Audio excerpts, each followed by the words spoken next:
Welcome, everyone.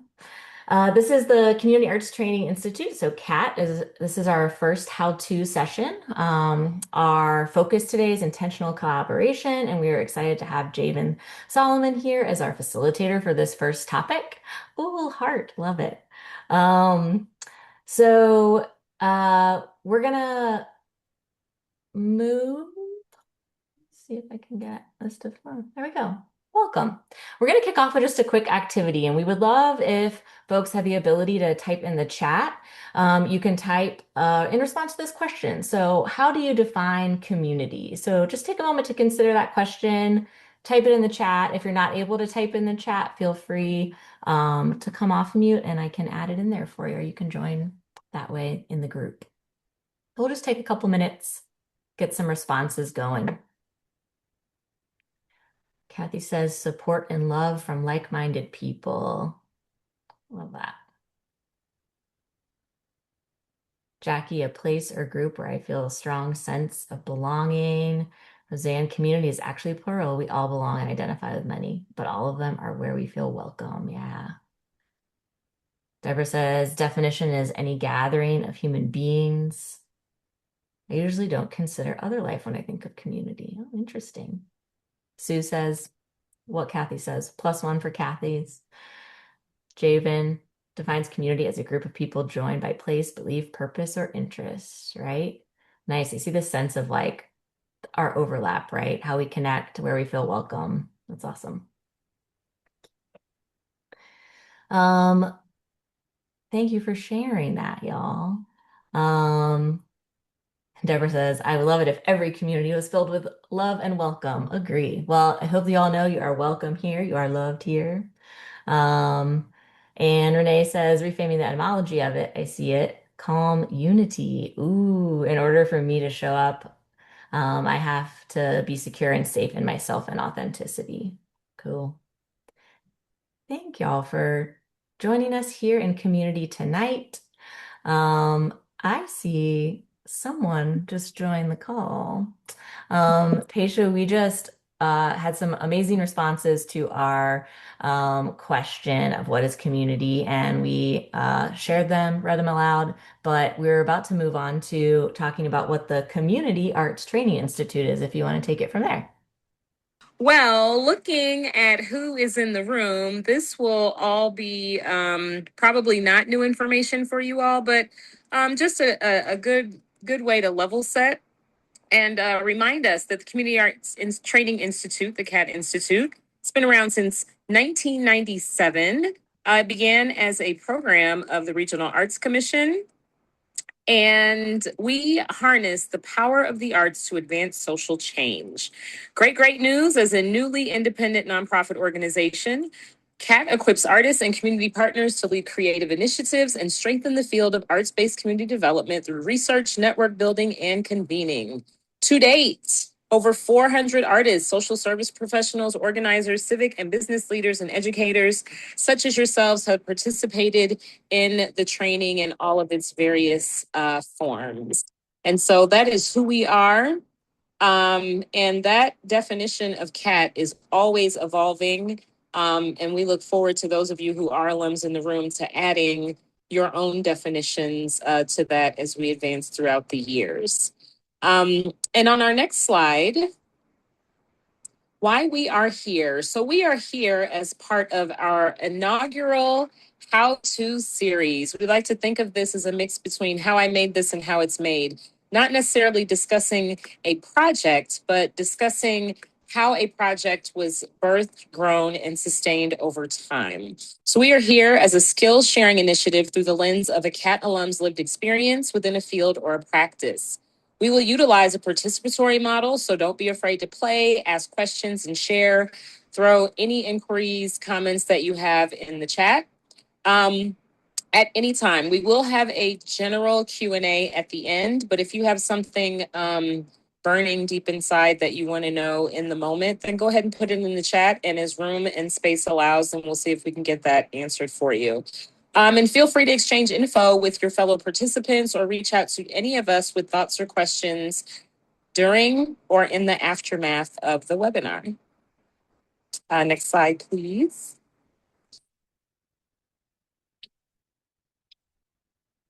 All right, who is in the room? You're going to learn more about our facilitator in just a moment, Jayvn Solomon, who many of you know, have worked with. Myself, Pacey Lane Anderson, I think I know everybody on this call, but just in case, I am one of the directors, a co-director of programs and community building for with CAT. I'm also a poet. I'm the poet laureate of St. Louis. I'm a visual artist and I am a teaching artist. I do lots and lots of things with words and with humans. And running our tech is Jenny Murphy, who is the co-director of operations for the Community Arts Training Institute. Jenny is an artist, a cooperator, a collaborator, a co-conspirator, sometime, no, joking. Terrible joke, terrible joke. Jenny, can you take us to the next slide?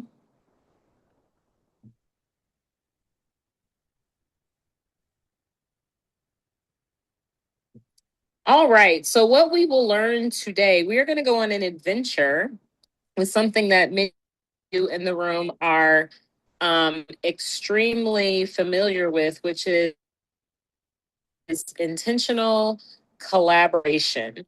We're going to learn a couple of things again that will be new to some folks and presented to others.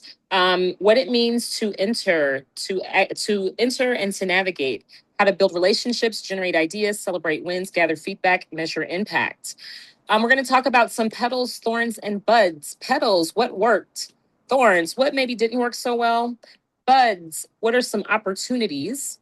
And practical application. Our facilitator, Jayvn, will take us through some examples of how he has intentionally collaborated with and not for our various communities. Next slide, please.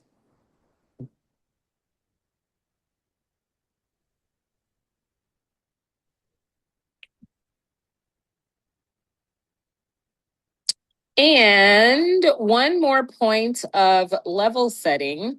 One thing that we have someone on the call named Roseanne Weiss. Roseanne ran the Community Arts Training Institute for many years, decade and a half or so. And during my CAT experience, one of the things that I appreciated was on the very first day, we talked about having a shared language. And two of the things that we are going to, you may hear often in this webinar are two terms, with, not, for, and entering and exiting. And just to give us all a place of sameness and understanding, we are defining with, not, for, meaning we believe our work must be rooted in collaboration and shared agency. We are replacing a model of doing things for people in our communities to one in which we work with them, side by side, to create a better world we wish to live in together. Never extractive, our partnerships engage community members not to just take part in our work, but to determine and direct it. All right, that is how we are defining with, not, for. And then entering and exiting, a deep consideration of the impact one's presence and participation will have in a given collaboration. It is a conscientious approach to how one steps into and leaves a relationship or a community. Next slide, please.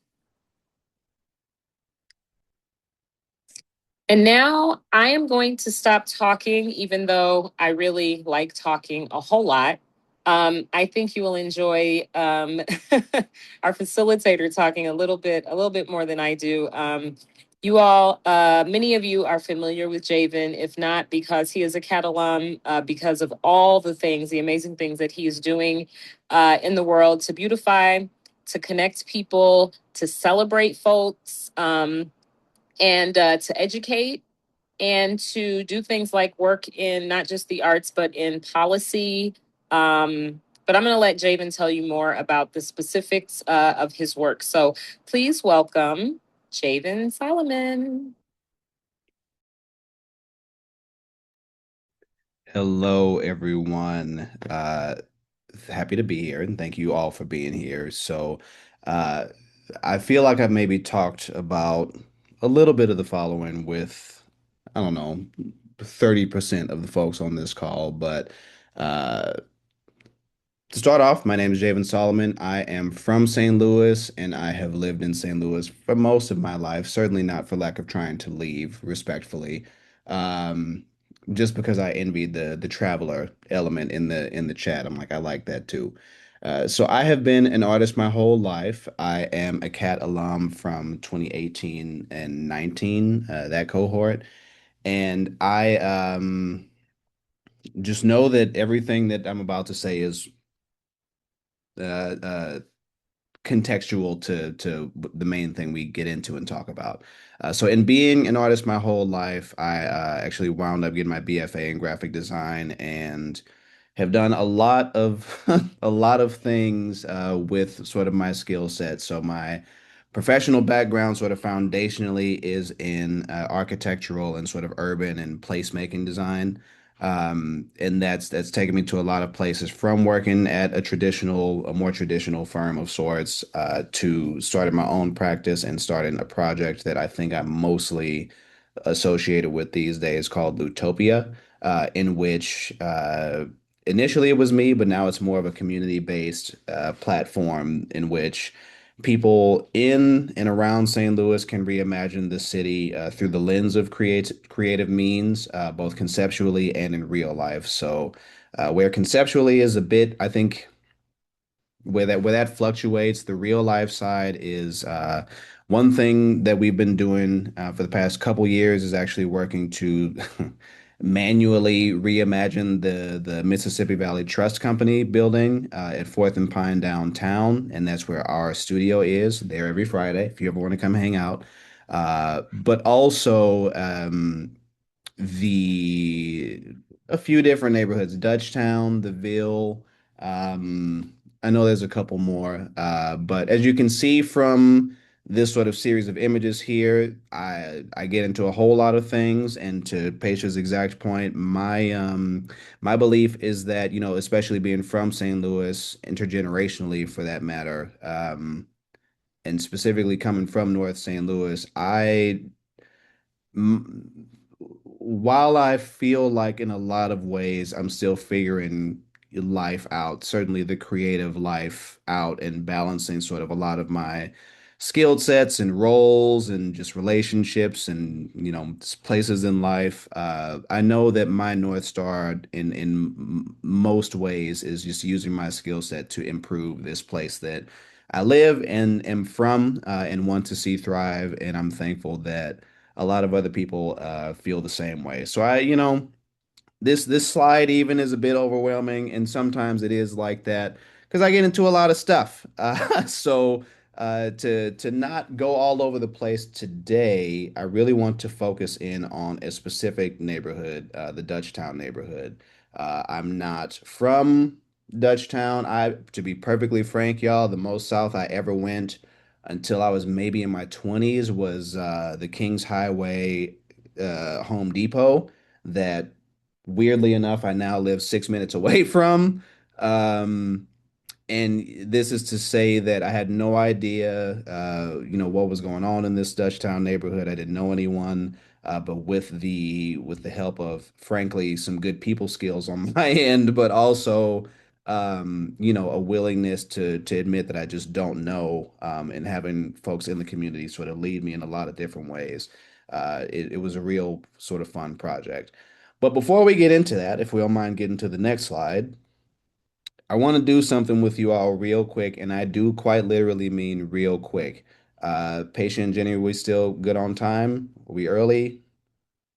Yes? Perfect. Yeah, we're like Okay. a little behind, but I think we still have Oh, time for some fun. ooh, a game is the foot. So, here's the deal. We've got a link in the chat here to a Miro board, and I want you all to whether you prefer digital or in person. I'm gonna do in person just because or excuse me, I'm gonna go analog with what's around me, but I want you to grab a couple random objects. I've got this heart, this pipe cleaner. I've got this tax envelope that I tore open, perfectly empty.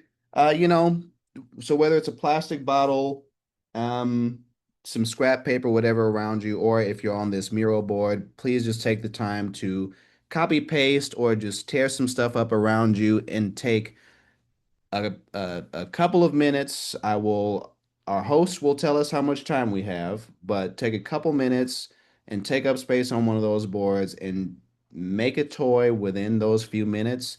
And I want you to tell us by the end of this what the name of it is, assuming we have time for this, right? But what the name of your toy is that you've invented with all of these random objects, again, real or digital, what this toy does, who it's for, basically an age range, and where is it sold and how much is it going to be sold for?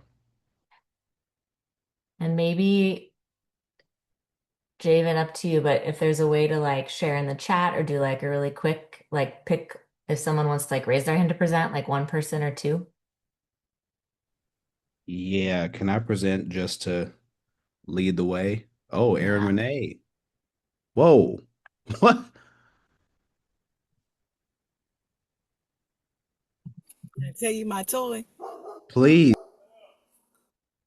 Okay, so I said I'm a healer, I'm a farmer, and I'm a performance artist. So this is my sweet potato.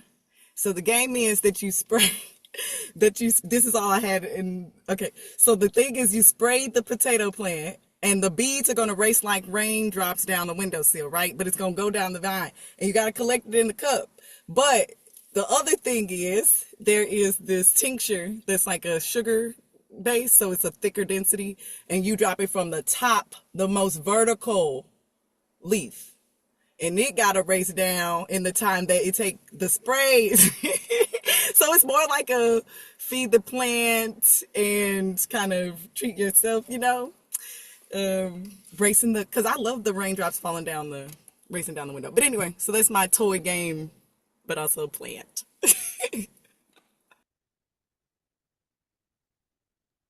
Very tight.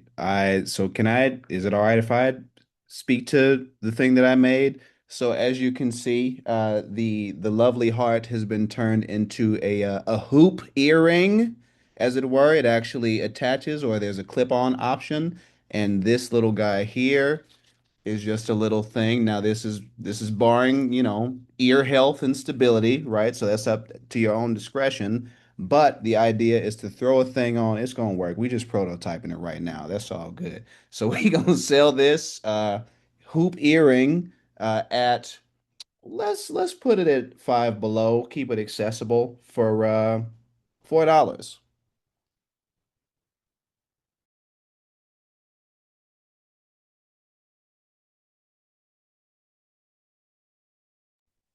And then what do we think? One more? I was gonna say, oh wait, can you all see me? I think Eileen had her hand up too. Okay, okay. I don't need to talk about mine. No, I didn't mean that for you. And then you got off camera. No, I didn't mean that like that.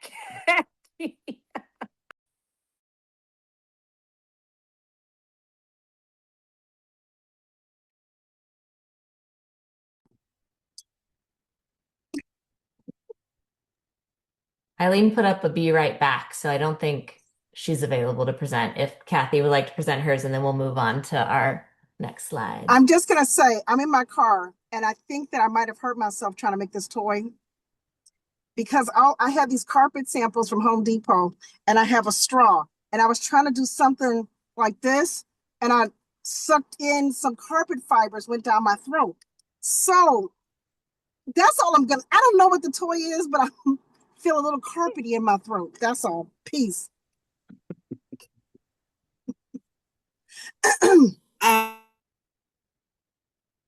clapped, and I didn't put a price to mine, but I think that's the argument for why I am here for collaborative, intentional collaboration is how to price properly. So thanks.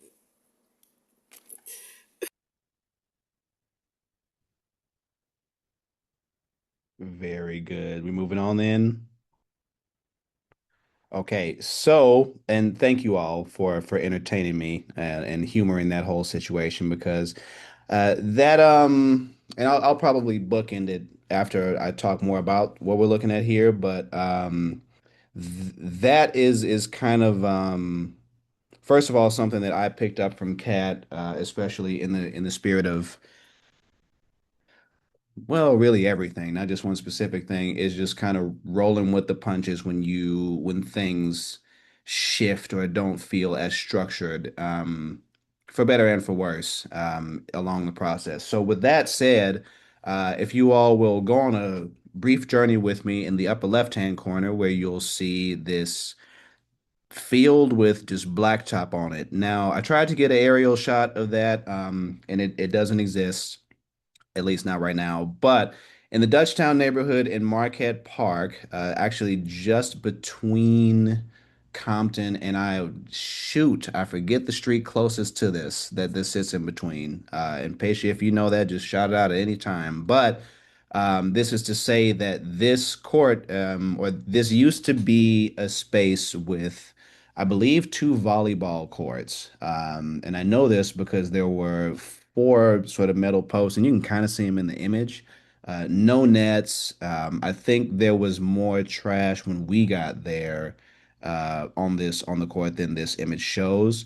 And some guys in 2020, I'll never forget this. Some guy with zero profile picture sends me a message on Instagram saying, "Hey, I want to work with the Dutchtown neighborhood to make a futsal court that's soccer, sort of more European style soccer in a sense, um, in Marquette Park."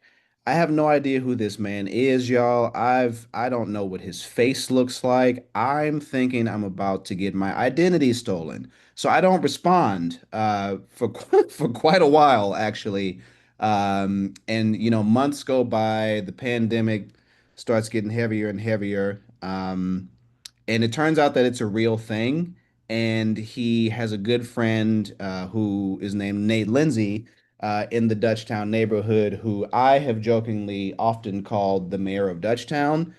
You know, politics or whatever aside, I think that's fairly accurate. But this is to say that the neighborhood wound up, the Dutchtown neighborhood organization was really interested, and after a while, Daniel, the guy that reached out, who is in fact a real person, had some pretty solid soccer contacts.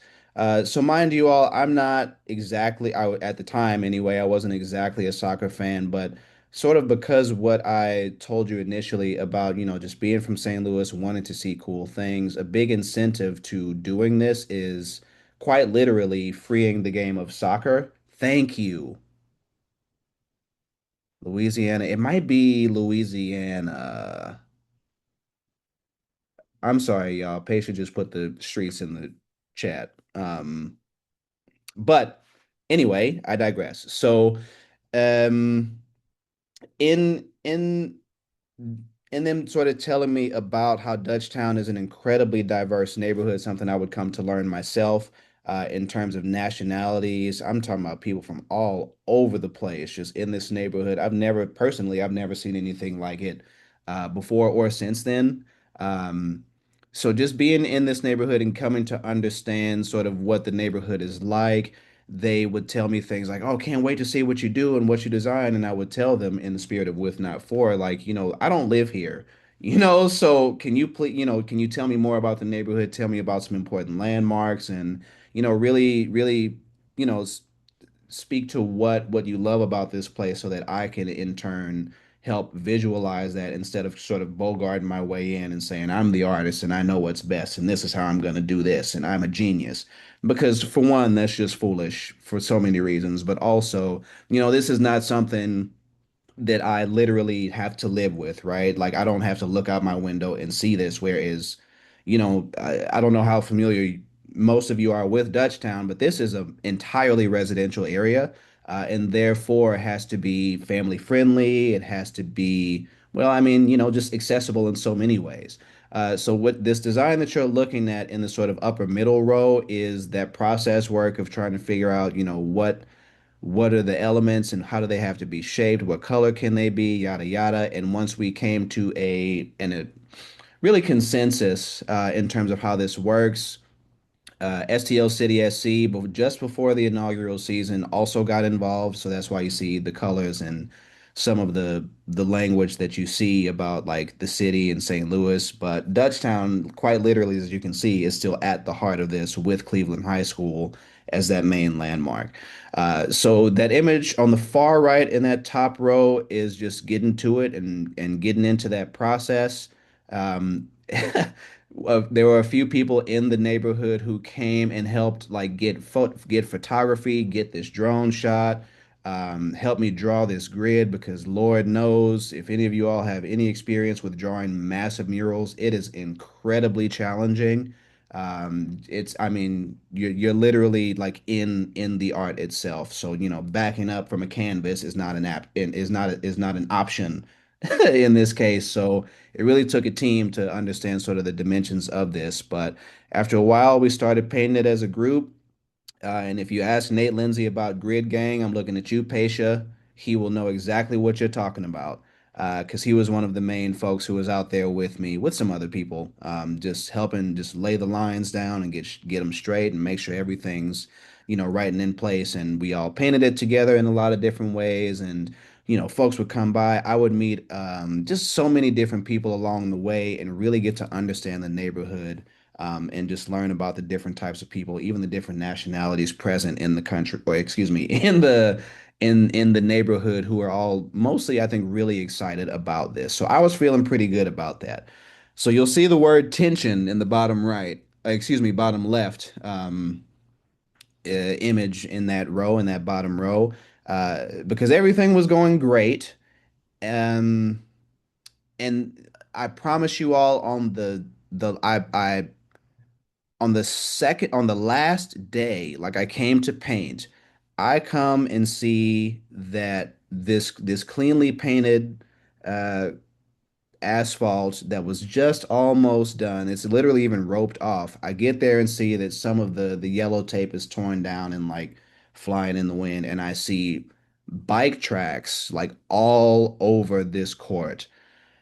And like personally, it's public art, right? So these are the sort of games we play. No pun intended with this court, but uh, that's not to say it didn't hurt a little bit because I thought I had a good understanding with the neighborhood and like all of the neighbors came by and it was all good.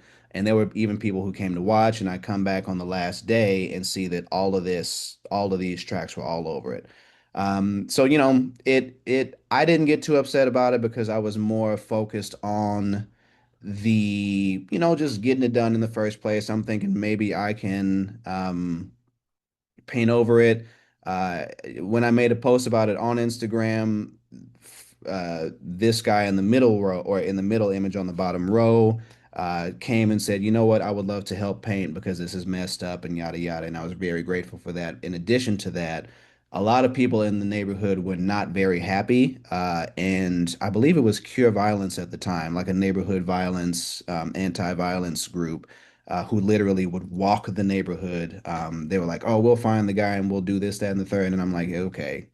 Like I appreciate y'all, but we don't got to do all that. So this is to say that the neighborhood and everyone became really invested in it, and eventually in the far right image on the bottom row, we opened it up with STL City SC. So from left to right, there's Nate Lindsay in his Dutch Town shirt. Naturally, there's myself. There is then Alderwoman Kara Spencer and well, she's not even with City SC anymore, but a representative from the City SC team to officially christen and play on the court itself. So this whole process, again, has been really representative for me of entering and exiting. And in the instance of that bottom right image, that's sort of closer to the exiting part and saying, my time here is done. Thank you all for contributing to this. And now it's basically yours ultimately. That type of stuff. Can we go to the next slide? So, if we want to break it down into sort of a few terms, I'm sorry if y'all hear this 4-year-old in the background. She's thrilled to be home from school. So, number one, and I won't read this whole thing, but going from left to right, connect and listen, right? So that's that original DM or that direct message from this random guy who definitely became real and connected me to some folks in the neighborhood and just asking questions and coming to really understand what it is that I am entering and what my place is in this process. Next up is that design and select. So in that converse, I'm a big like word to visuals person in that, I enjoy translating visual elements from conversations had or any type of cues sort of listed in conversation and using that to inform what this mural would look like on the court. And next being collaborating and creating sort of a similar flavor or rhyme scheme to that second part, but more so really, I think there were maybe three design phases in this process. And it, admittedly, I think anyone familiar with a neighboring, no pun intended, I guess, an adjacent neighborhood, Bevo, and like the windmill. One nod, two nod, three nods, yes. So the original concept for this had that giant windmill in the middle of the court instead of Cleveland, and that was a moment in which I was made aware that I don't know the neighborhood that well because they let me know like, hey, that's actually Bevo and not Dutchtown, something that a North Cityer like myself didn't quite know until the time came. But even in that process, they were very gracious, very understanding. They certainly understood that I didn't, that, I'm not from this part of town, but it was just that type of thing. That's part of the collaborative process is just, making sure that we're continuing to level set and reach consensus and understanding before we move forward. And then ultimately throughout that process, show them a final concept, which is the one that you all are seeing now, and everyone felt really good about it. And we just kept on moving. Yeah, I learned, yeah, the hard way that windmill was not in there, which was, I would say it's a real shame. But now that I understand, I think the history of this part of town a lot more, I'm like, oh yeah, okay, that's my bad. Ultimately, the final part is reflecting and celebrating. So really, in really the co-ownership of this work that was done in the neighborhood. We just sat and even with the bike tracks, just marveled at all the work we put in. I mean, you all saw that there was a single tree in that composition, and we painted that in June and July of 2021. So hell hath no fury like St. Louis sun with no shade, right, in the summertime. And that's absolutely what happened there. So a lot of us we put a lot out there in order to get that done and did a lot of new things, none of which I had done sort of before this, including painting a mural of that size, using that much paint, using sport-friendly paint, yada, yada, yada, yada. In addition to being in this new part of town for me, it was all just really great. And it's something that even to this day we were proud of, and even went so far as to, I think earlier in this presentation, there's a picture of Nate and some other folks from the neighborhood painting jersey barriers to sit around the court to actually keep the ball from rolling into the street. That actually speaks to a fifth sort of bonus step, which is sort of test and iterate where need be. We noticed that the ball was flying into the street, and I think we all understand St. Louis drivers sometimes. So, in an effort to keep players and really kids safe, we figured out ways to work with the city. I think the Alder helped us get those jersey barriers around that court. So, just a really collaborative process all the way around. But yeah, that bonus fifth step, exclusive to this call, I guess, is that sort of testing and iterating. But we're cats, we understand this, right? So can we do the next slide?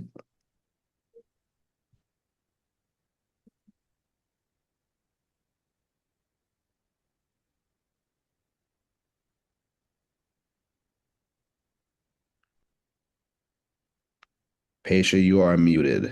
Sorry, sorry, sorry about that.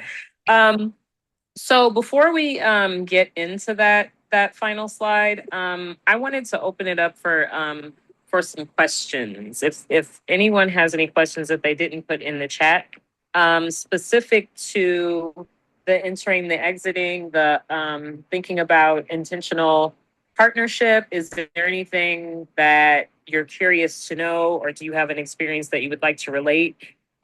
Roseanne, you have your thinking face on. I'm just thinking.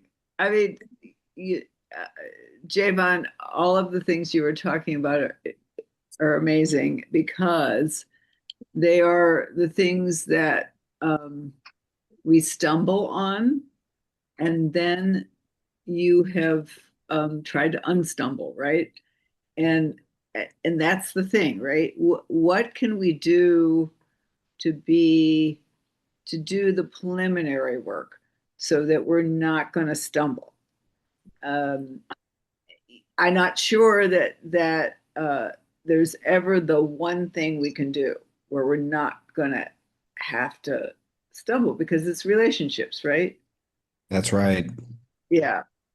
So talk a little bit, would you a little bit about how relationships and the ones that you made, you know, did you ever find out who was making the bike tracks? Did you ever like talk to the kids in the neighborhood about who are going to use that, about what it meant to them to have that there?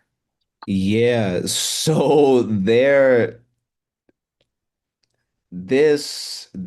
I mean a mini series could arguably be made about this because Roseanne, while I was drawing and painting this, uh especially while those drone photos were being taken of the court, because I would only ever take those when I was done for the day. So there's a field. I think that's there's a football field nearby slash soccer field like directly across from this court. And I would see just like a bunch of kids like coming to play football. A guy I went to high school with was coaching some kids over there. And I found myself explaining to kids and adults the like in the neighborhood. Unanimously the question is sort of what's going on here? Is this going to be a basketball court? Will this be a basketball court? And I would I wouldn't overtly say no, but I would say like, no, that would be tight. But this is a soccer court. Like we're doing the soccer court first with City SC, and the kids would get really excited, and they're like, "Can I play on it?" And I'm like, "Well, not just yet." But this is to say that they were really excited. I'm talking about every time, every time I would see them, they would come up and ask these questions. Are you done yet? Are you done yet? I'm like, no. And I would get to know, some of the kids, some of the parents, staying at practice, dropping off. Met a lot of people walking their dogs and just walking past. And even after this was done, I I was a little younger at the time, but even then I knew I was a little too old to be playing with some of these kids because there are some absolute rock stars in the game of soccer or football in this neighborhood. And that for me was a pretty sharp reminder of sort of what sitting in these 100-degree days or whatever else was really about, which is to help provide a space for kids to be able to do just that, right? And even getting into the soccer thing, put plainly, it costs too much to play the game of soccer in St. Louis, especially the US, right? And we talk about, the Messis, the Ronaldos, etc. Well, they grew up poor, right? And didn't have the access to the game that they do now. So what do? They make up ways to play and not dissimilar to any star American athlete we know, right? So just helping to be able to provide that access was really cool. And I think just along the way, what was really important to me was just like not keeping an open mind, but really just being respectful of like this is not. How about this? I'm from I'm from a part of St. Louis that disrespect is not tolerated very well, especially if you are not from the area. So with that. And there's neither here nor there, but it's really to say that with that, I personally had a mission of, showing everybody respect and thankfully that was always warranted, right? Like I never found out. I didn't even want to know for real. I think that's what I told the Cure Violence guys is like I don't want to know who did the bike tracks. Like I'm not here to exact my vengeance. You know what I mean? Like I'm here to do this thing and see that through. And if people want to, this is your neighborhood, right? Like I have no control over what you do with your bike, but I hope you understand and see that we've been working hard on this and people you live next to. So, I told the Cure Violence guys, like, look, if y'all want to do that, that's up to you, and I appreciate you all's support and like, I did feel actually safe with them walking around and just like, checking in on me here and there.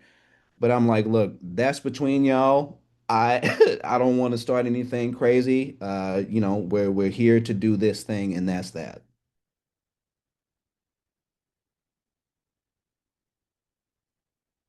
That's it. That's exactly it. Not Yeah, about that it. Prospect, who was part of Cure Violence at that Prospect. time, he Yeah, used yeah. to say when things like that happened on Cherokee Street, he called it the neighborhood tax. Right? That's just the It. cost of doing business, especially when you're entering. But really quick, we're coming up on time, but Erin Renee, you had your hand up. Do you have a question? Are you still with us? I am. My question or conversation that I would love to have with like, the reason for being here is I've been of community wanting something to shift. So I was wondering, how have you seen it be done? How have you seen it be done, or how have you yourself done yourself? The engagement with the community beforehand to say, oh, this is what y'all are interested in? Because you said, oh, boy hit you up, right? And he had all these ties with this back, with this interest. And yes, there is an international community and drawn to the game of football, of soccer.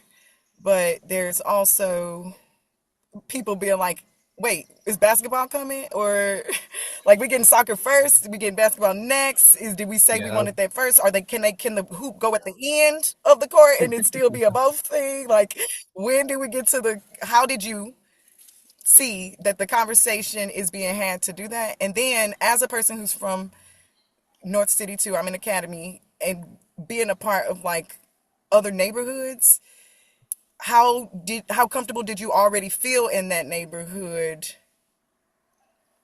Okay. Okay. Yeah, yeah. I wasn't comfortable initially at all. And it's not that it's just, from I'm from St. Louis, damn it, for better and for worse. So I was just nervous, I think is the reality of it. And I pride myself on being a man who doesn't do extra because I feel uncomfortable. And I'll leave that there. Especially to Roseanne's point of just sort of pushing through it and stumbling through it. It was just like, you know what? Like it's fine. It's fine. Like it's perfectly fine. So that took maybe a couple weeks for me to get acclimated to. Just the consequence of not only being in community and the neighborhood tax, but a new one, right? Where you just don't know the quirks, let alone the people of the place. Um, so with that, I kind of had to draw a boundary to your first point, Aaron Renee, about like seeing the basketball thing through. Because I constantly had to remind myself like Jayvn, you don't live here. Like you don't know what this neighborhood wants. To be frank, it was mostly, you know, I mean, I'll just get straight to it. It was mostly like and I don't really know the split of like black versus Latin or Bosnian or Vietnamese, right? But I will tell you like it was primarily like the black folks asking about the basketball hoop, and that's neither here nor there. But this is to say that like I don't even know if they live in the neighborhood, if they're just, if, dropping their kids off for football or whatever sport or just visiting. So I told basically the way that I navigated that was saying like, look, Nate, in neighborhood, like this is what people are asking. I know that I have no dog in this race, and I don't pay taxes in this neighborhood exactly, but you should know they're talking about basketball and they're talking about it being here. So do with this information what you will. I'd be happy to come back, and I still tell Nate this like to this day. He actually just texted me is the crazy part. But yeah, I'll just constantly I would constantly let them know like, hey, people are saying this, so if it's consistent with what you all are doing, or what you all are hearing, I'm happy to help. I'm not gonna press the issue, but that's the deal. So, and when it comes to other neighborhoods, it's kind of a similar thing. Like, hey, this is, introduce myself, be respectful. Um, because Aaron and Renee, what really stuck out to me was like having that connection. And I'm thinking now, like, what happens if I don't? I think it's just a similar thing and just having respectful inquiry and figuring out like, hey, if this is of interest, I would love to be of service or, whatever, whatever. And if not, that's cool too. You can honestly have this idea. I just food for thought. And I hope that answers your question. Mhm. Yeah. Yeah, I think that's probably going to be a question that is going to exist throughout time until we have a way where resources are abundant and infinite, and everyone can have what they want and what they need for their own community. Aaron Renee, we are just going to keep adding to the list of options, list of options to answer that question. So, thank you for that inquiry because I know that's on the top of mind for a lot of people who are doing work out here. Um, Thank you, y'all. Thank you, thank you, thank you. We are coming up on time. I feel like the conversation just got started.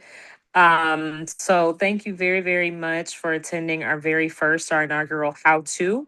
We're going to have another session in August featuring the one and only Mallory Nizam. So look out for some information about that.